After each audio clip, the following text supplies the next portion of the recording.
Listen to the audiobook A Midsummer Night's Dream by William Shakespeare, Level B1, Oxford Reading University.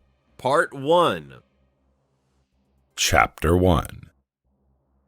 In Athens, Duke Theseus and his bride Hippolyta were planning their wedding celebration. It was going to happen in 4 days.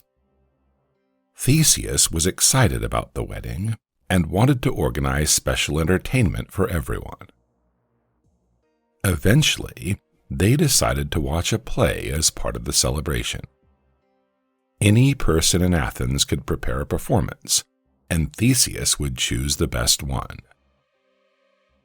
"Our wedding day is coming soon," Theseus told Hippolyta, "but sometimes I feel like the days pass too slowly." 4 days will quickly pass," Hippolyta answered with a smile. "Then the moon will watch us celebrate all night."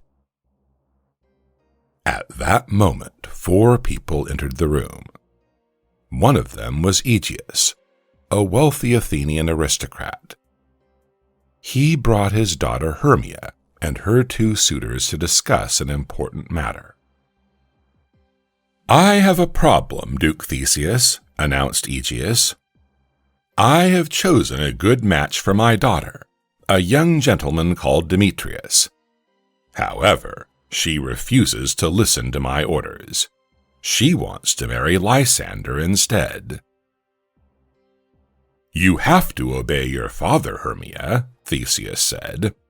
"According to Athens law, he can force you into marriage if he wishes so.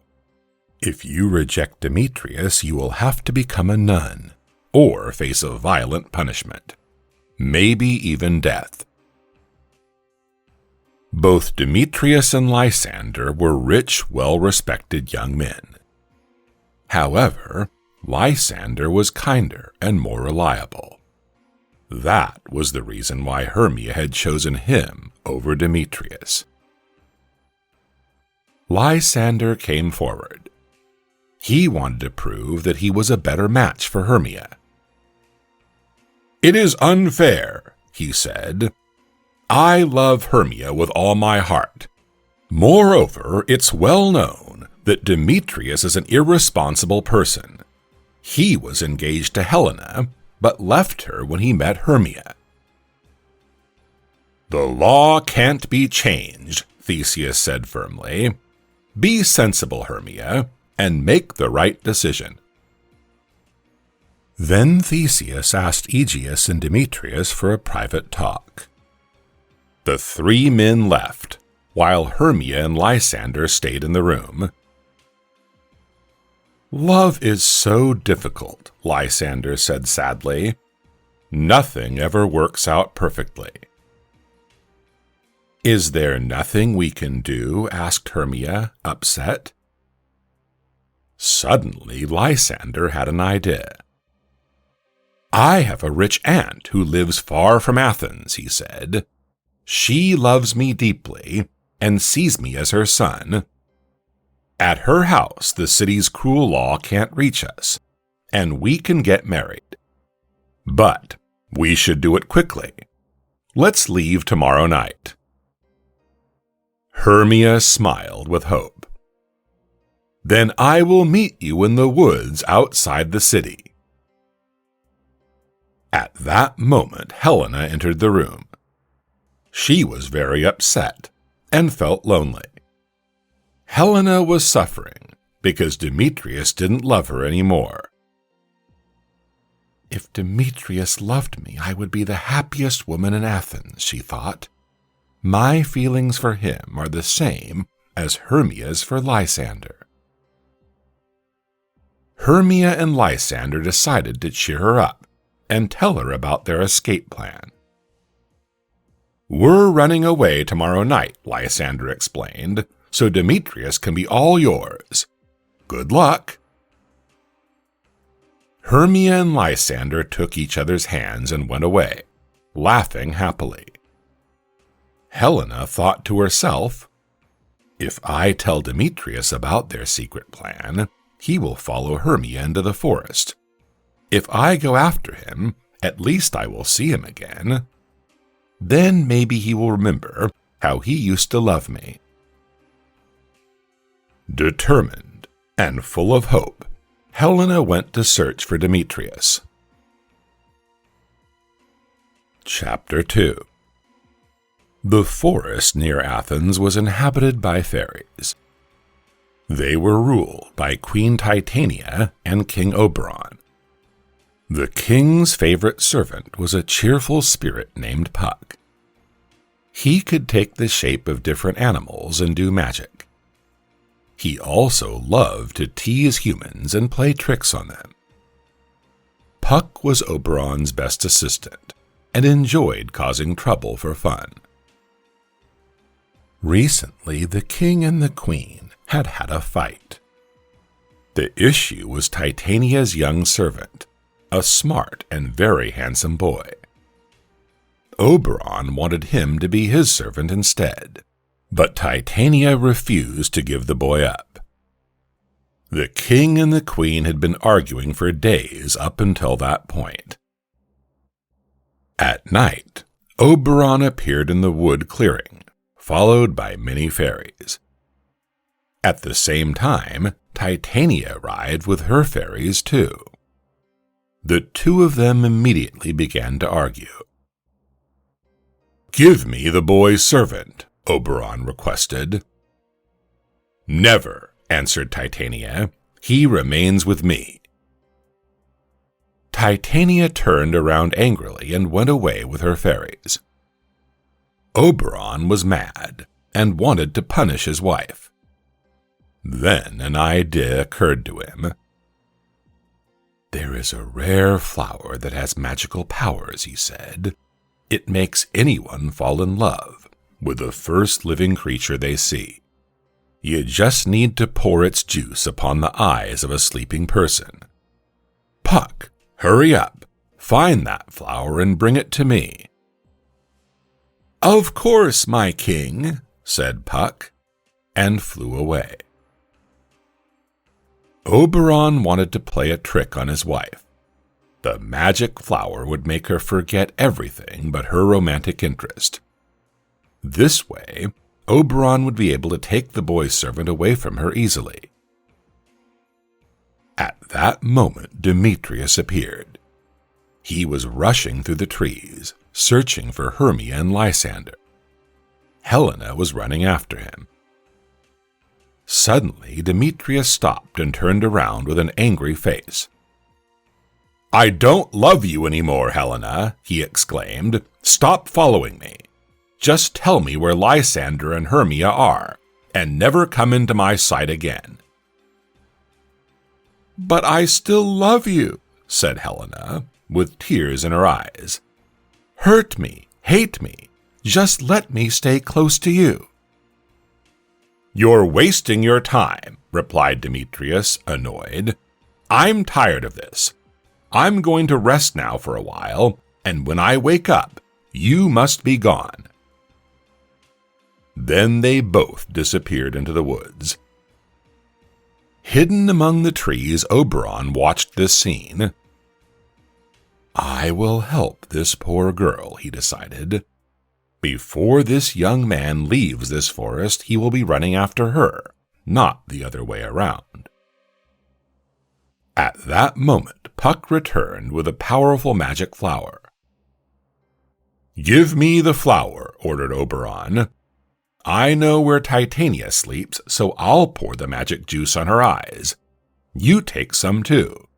There is an Athenian man sleeping somewhere in this forest. Find him and use the flower magic on him. Make sure he sees the girl who loves him and follows him around." "Don't worry, my king," Puck replied. "I will take care of it." Chapter 3.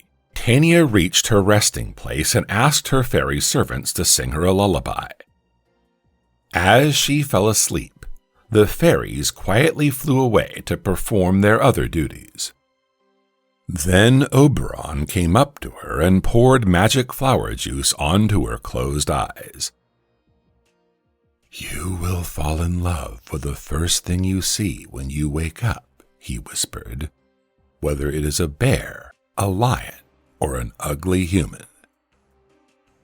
He smiled and silently went away.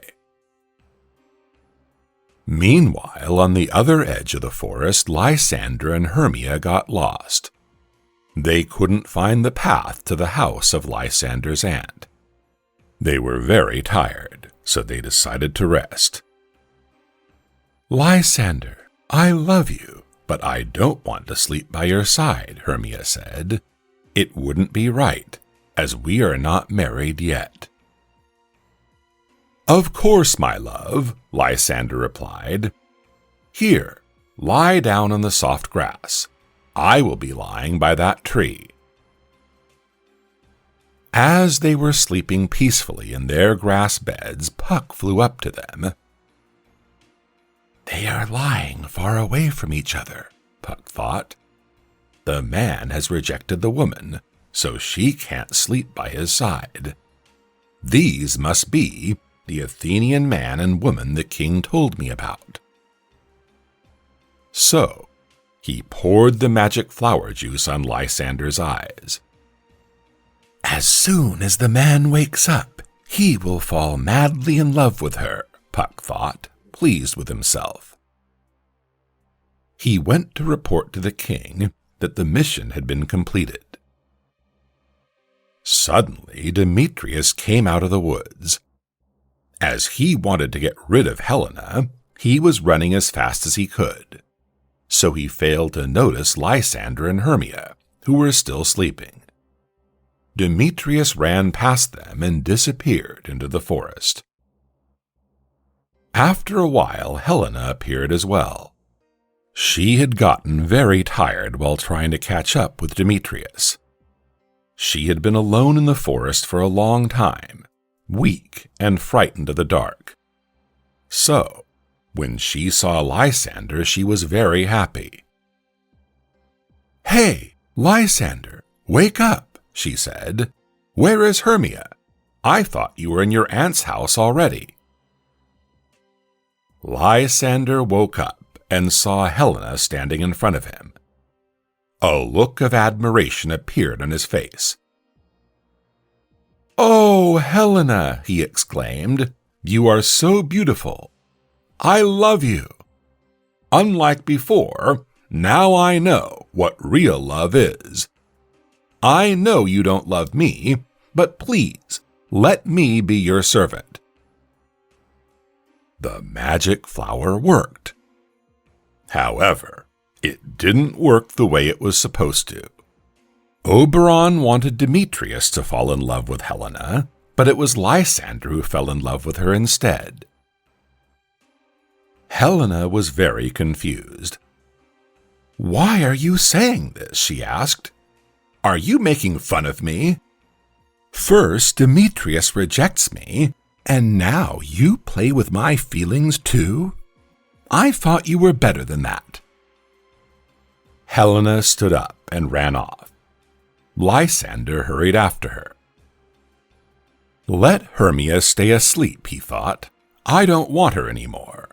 Sometimes too much sweetness makes us sick. She was a mistake.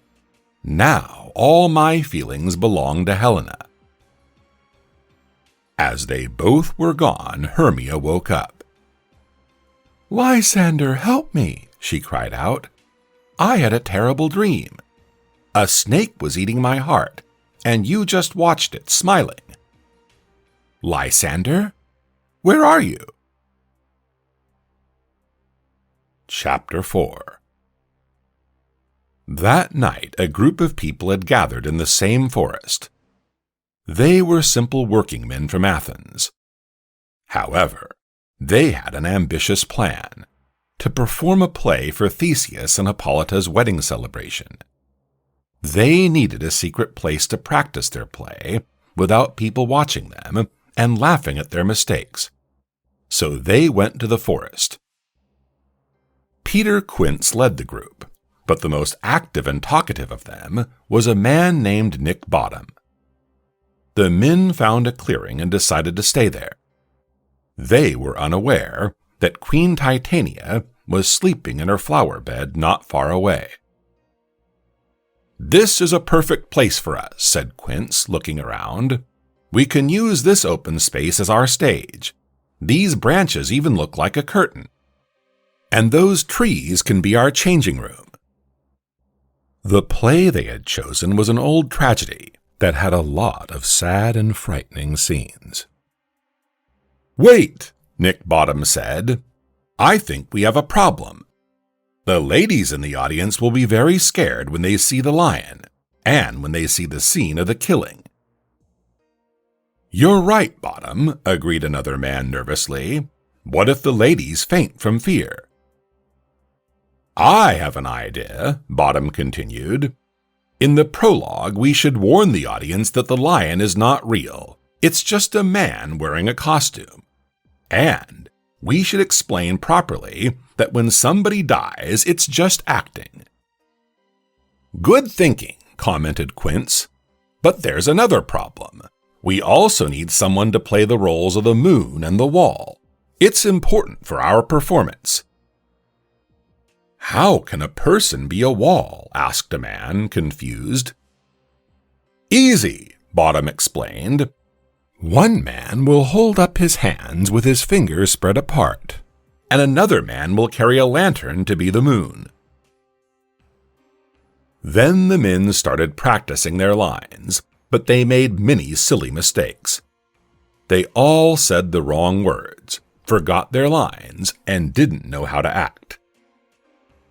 "Oh, my dear, the flowers have an awful smell, sweet—" Bottom began with his line. "You mean awesome smell, not awful," spoke Quince from the side quietly. Yes, awesome smell. Just like your breath, my love," Bottom continued with passion. As the men rehearsed, Puck appeared and watched them from behind a tree. "What are these silly people doing here, making so much noise near my queen's bed?" Puck said to himself with a smile. "I have an idea. Oh, this will be great fun." At one point, Bottom went behind the trees to practice alone. Puck followed him quietly. Using his magic powers, he turned Bottom's head into the head of a donkey. Soon, Bottom returned to the group, unaware of the curious change in his appearance. When the other men saw him, they became very scared. "Monster! Monster!" they shouted in great fear. They ran away as fast as they could through the dark forest. Bottom was very confused by their reaction. "Why are they running away?" he asked himself. He examined his face with his fingers, but it felt perfectly normal to the touch. "They're just trying to scare me. Well, I won't run away. I'll stay right here and sing a song, so they know I'm not afraid." Bottom began to sing loudly, and his singing woke Titania. When she opened her eyes, the first thing she saw was Bottom with his donkey head. Because of the magic flower, she immediately fell in love with him. "Who wakes me from my sleep?" Titania said sweetly, sitting up and looking at Bottom with loving eyes. "Please sing again. Your voice is so gentle, and you are the most handsome man I have ever seen." Stay with us for part 2. Send this video to a friend who likes free audiobooks. And now, listen to another awesome English book.